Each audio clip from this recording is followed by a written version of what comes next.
ನಮಸ್ಕಾರ ವೀಕ್ಷಕರೇ. ನಾಳೆ ಏಪ್ರಿಲ್ 29ನೇ ತಾರೀಕು ಸೋಮವಾರ. ನಾಳೆಯ ಒಂದು ವಿಶೇಷವಾದ ಸೋಮವಾರದಿಂದ ಈ ರಾಶಿಯವರಿಗೆ ದಿನವು ಮತ್ತಷ್ಟು ಉತ್ತಮವಾಗುತ್ತದೆ. ವೃತ್ತಿಪರ ಜೀವನದಲ್ಲಿ ನಿಮ್ಮ ಮೌಲ್ಯಗಳನ್ನು ನೀವು ಹೆಚ್ಚಿಗೆ ಪಡಿಸಿಕೊಳ್ಳುತ್ತೀರಾ. ಇನ್ನು ಹಲವಾರು ಜನರು ನಿಮ್ಮನ್ನು ಮೆಚ್ಚಿಕೊಳ್ಳುತ್ತಾರೆ. ನಿಮ್ಮ ಆರೋಗ್ಯಕರ ಜೀವನ ಶೈಲಿಯು ಇನ್ನಷ್ಟು ಆರೋಗ್ಯವಾಗಿ ಸಮತೋಲನದಿಂದ ತುಂಬಿರುತ್ತದೆ. ನಿಮ್ಮ ಸಂಬಂಧಿಕರ ಆಗಮನದಿಂದ ನೀವು ಮನೆಯಲ್ಲಿ ಉತ್ತಮ ಸಮಯವನ್ನು ಹೊಂದುತ್ತೀರಾ.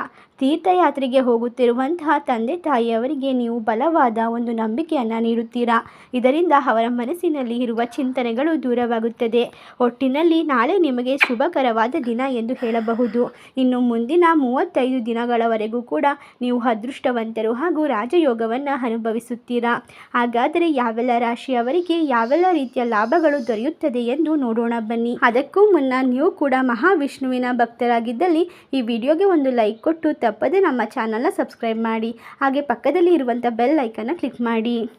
ಹೌದು, ಈ ರಾಶಿಯವರು ಎಲ್ಲರ ಪ್ರಶಂಸೆಗೆ ಒಳಗಾಗುತ್ತೀರಾ. ಕಚೇರಿಯಲ್ಲಿ ಪ್ರಾಮಾಣಿಕವಾಗಿ ಕೆಲಸ ಮಾಡುತ್ತೀರಾ. ಇದರಿಂದ ಹೊಸ ಮತ್ತು ವಿದೇಶಿ ಸ್ಥಳಗಳಿಗೆ ಪ್ರಯಾಣಿಸುವ ಸಾಧ್ಯತೆಗಳು ಹೆಚ್ಚಿಗೆ ಸಿಗುತ್ತದೆ. ಹೊಸ ಆಸ್ತಿಯನ್ನು ಪಡೆಯುವ ಬಲವಾದ ಸಾಧ್ಯತೆ ಇದ್ದು ನೀವು ಈ ಒಂದು ಸಂದರ್ಭದಲ್ಲಿ ಸಂತೋಷವನ್ನು ವ್ಯಕ್ತಪಡಿಸುತ್ತೀರಾ. ನೀವು ನಿಮ್ಮ ವೃತ್ತಿ ಜೀವನದಲ್ಲಿ ಉತ್ತಮವಾದ ಯಶಸ್ಸನ್ನು ಗಳಿಸಿಕೊಳ್ಳುವ ಸಾಧ್ಯತೆ ಇದ್ದು ನಿಮಗೆ ಪ್ರಖ್ಯಾತಿ ಹೆಚ್ಚಾಗುತ್ತದೆ. ಈ ರಾಶಿಯವರು ಊಹೆಗೂ ನಿಲುಕದ ಕನಸಲ್ಲೂ ಕಾಣದಂತಹ ಜೀವನವನ್ನು ಬರಮಾಡಿಕೊಳ್ಳುತ್ತಾರೆ. ನಿಮಗೆ ಈ ಒಂದು ನಾಳೆಯಿಂದ ಆರ್ಥಿಕವಾಗಿ ಇರುವಂತಹ ತೊಂದರೆಗಳು ದೂರವಾಗುತ್ತದೆ. ಮನೆಯಲ್ಲಿ ಸಂತೋಷ ಹೆಚ್ಚಿಗೆ ಆಗುತ್ತದೆ. ನೀವು ಖರ್ಚುಗಳ ಮೇಲೆ ನಿಯಂತ್ರಣವನ್ನು ವಹಿಸಬೇಕು. ಹಣಕಾಸಿನಲ್ಲಿ ಸ್ಥಿರತೆಯನ್ನು ಪಡೆದುಕೊಳ್ಳಿರಿ. ಈ ರಾಶಿಯಲ್ಲಿ ಇರುವಂತಹ ವ್ಯಕ್ತಿಗಳು ಹೊಸ ಮನೆ ಅಥವಾ ಒಡವೆ ಖರೀದಿಯನ್ನು ಈ ಒಂದು ನಾಳೆಯ ದಿನ ಮಾಡಲಾಗುತ್ತದೆ ಎಂದು ಹೇಳಬಹುದು. ನಿಮ್ಮ ಸುಖ ಜೀವನದಲ್ಲಿ ಸ್ವಲ್ಪ ಬಿರುಕು ಕಾಣಿಸಿಕೊಳ್ಳುತ್ತದೆ. ಇದರಿಂದ ನೀವು ತಾಳ್ಮೆಯಿಂದ ವರ್ತಿಸುವುದು ಉತ್ತಮ. ಈ ರಾಶಿಯವರ ಸ್ವಭಾವ ಎಲ್ಲರಿಗೂ ಕೂಡ ಮೆಚ್ಚುಗೆ ಆಗುತ್ತದೆ.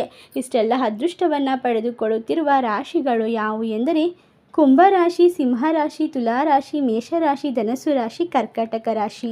ಈ ರಾಶಿಗಳಲ್ಲಿ ನಿಮ್ಮ ರಾಶಿ ಇದ್ದರೂ ಇಲ್ಲದಿದ್ದರೂ ಭಕ್ತಿಯಿಂದ ಓಂ ಮಹಾವಿಷ್ಣುವೇ ನಮಃ ಎಂದು ಕಮೆಂಟ್ ಮಾಡಿ.